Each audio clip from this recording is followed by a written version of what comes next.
यह चैनल किसी भी प्रकार का अंधविश्वास का दावा नहीं करता। कहानी के सभी पात्र घटनाएं काल्पनिक है या फिर पात्रों के अनुसार सत्य है। यूं तो ये सभी घटनाएं ज़्यादातर काल्पनिक होती हैं और लोगों के माने तो ऐसा कुछ भी नहीं होता, लेकिन कभी कभी कुदरत हमारे साथ कुछ ऐसी करामतें या घटनाएं कर देती हैं जिससे हम ये मानने पर विवश हो जाते हैं कि वो क्या था। By taking this, let's start the intro.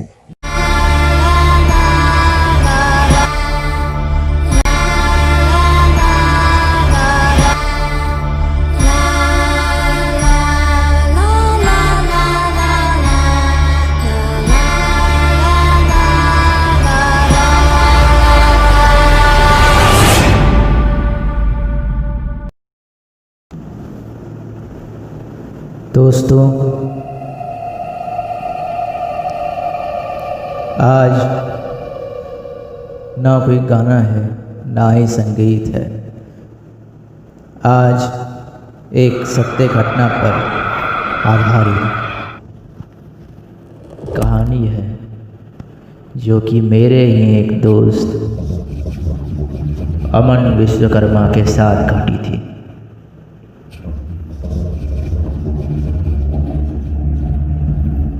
बात है 2015 की मई का महीना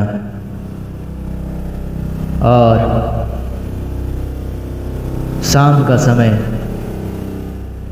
अमन को शाम में जिम जाने की आदत थी। सुबह को वो नहीं जाता था अपने कॉलेज के कारण। हमेशा शाम के समय 6:30 बजे से 7:30 बजे तक का उसका टाइमिंग था। उस शाम को वो जब जिम गया था तो उसकी माँ ने उसे आटा लाने को भी कहा था। अमन जो कि रात को अपना जिम कंप्लीट करके आ रहा था, वो आने का रास्ता शमशान की तरफ से चुन लेता है, जो कि हमारे ही नदी के पास का रास्ता है। लोग इधर उधर जाते जाते वहाँ पर एक छोटी सी पगडंडी जैसी बना दी है, जो कि नदी के पास में ही ईंटों का कारोबार भी होता है, जहाँ पे लोग ईंटा बनाते हैं और उसे वहीं से ट्रैक्टर के ज़रिए सप्लाई भी करते हैं। उस रात अमन अपने हाथ में आटे की बोरी लेकर पहुंच रहा था अपने घर को। खूब अंधेरा और आसपास रात के कीड़ों, क्रिकेट्स जिसे आप झींगूर भी कहते हैं, उसकी आवाज़ें आ रही थी। चलते चलते उसे 10 मीटर खड़ी एक औरत, जो कि उसी भट्टे में खड़ी होकर कुछ काम कर रही थी, उसे दिखी। वो उस औरत को ध्यान से देख रहा था और अपने ही रास्ते आगे बढ़ रहा था। थोड़ी देर बाद उसे एक झटका सा लगा। वो औरत बिल्कुल वैसे ही काम कर रही थी जैसे मज़दूर वहाँ काम करते हैं। कभी झुकना, नीचे कुछ खुदाई करना, फिर उठना, वो लगातार उसका वही काम चल रहा था। लेकिन अमन इस बात से चौंका कि वैसे अंधेरी रात में जहाँ उसे अपना पैर भी दिखना मुश्किल हो रहा था। 10 मीटर दूर एक औरत उसे कैसे दिख रही है, और साफ साफ बिल्कुल पानी की तरह वो औरत उसे दिख रही थी। अमन थोड़ा घबरा जाता है और उसका आसपास का वातावरण भी बदल जाता है। पूरा सन्नाटा, ऐसा मानो कि आसपास एक पत्ती तक ना हिल रही हो। धीरे धीरे वो सन्नाटे में आ रही झींगुरों की आवाज़ बढ़ने लगती है, जैसे गहरी और गहरी होती जा रही हो। अमन अपने कदमों को तेज़ गति से बढ़ाते हुए आगे निकल जाता है, बिना अपने मन में कोई सवाल किए कि वो औरत कौन है, यहाँ क्या कर रही है। उसे लगता है कि उसका पीछा कोई कर रहा है।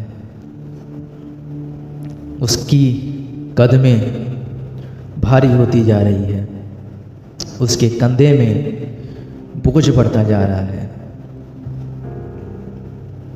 लेकिन फिर भी बिना डरे अमन अपने घर को निकल जाता है। घर पहुंचते ही वो तुरंत अपने बाथरूम में जाता है और पानी से नहाकर वापस अपने कमरे में जाकर बिना कुछ खाए पिए सो जाता है। सुबह उठते ही उसका सर दर्द से फटा जा रहा होता है और रात की घटी सभी घटनाएं वो अपने पिता को बताता है। उसके पिता मेरे छोटे दादाजी, जो कि पंडित भी हैं और इन सभी चीज़ों में उनका महारत हासिल भी है, तो वो मेरे दादाजी के पास पहुंचते हैं और सभी घटनाएं विस्तार में बताते हैं। तब दादाजी एक ही बात कहते हैं कि घबराने की कोई बात नहीं है, ये केवल इसके मन में एक डर बैठा हुआ है। जो भी चीज़ था, जो भी शख्स था या जो भी शक्ति था, वो जहाँ से आया था वो वहीं रह गया है, इधर आया ही नहीं। अमन को शिव जी का एक साधारण सा प्रसाद दे करके विदा कर दिया जाता है और अमन अपने आप को ठीक महसूस करने लगता है। दोस्तों, बात वो नहीं है कि अमन के साथ क्या हुआ। अमन के साथ जो घटना थी वास्तविक थी या उसका कल्पना था। बात यह है कि सब इतने खुशकिस्मत नहीं होते। कईयों की कहानी तो हम तक पहुंच भी नहीं पाती। ये दूसरी कहानी है जो उसी जगह मेरे साथ घटी थी। हैरानी की बात यह है कि मुझे भी कुछ हुआ नहीं, क्योंकि अगर कुछ हुआ होता तो मैं आप लोगों को आज कहानी नहीं सुना रहा होता। मैं भी अमन के साथ ही जिम जाया करता था और उसी दौरान उसने मुझे वो कहानी भी बताई थी कि उसके साथ क्या हुआ। लेकिन ये उस समय की घटना नहीं, ये 2017 की घटना है। मैं अपने एक कॉलेज में फंक्शन में गया था।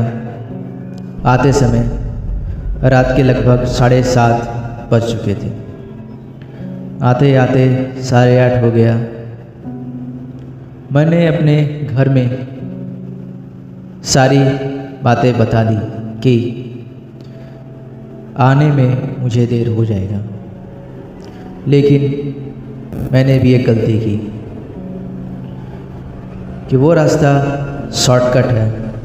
ये सोचकर मैंने भी वही रास्ता अपना लिया आने के लिए।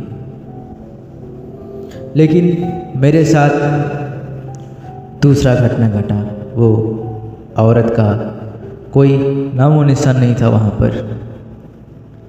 मैं भी उसी रास्ते से गुजर रहा था, तो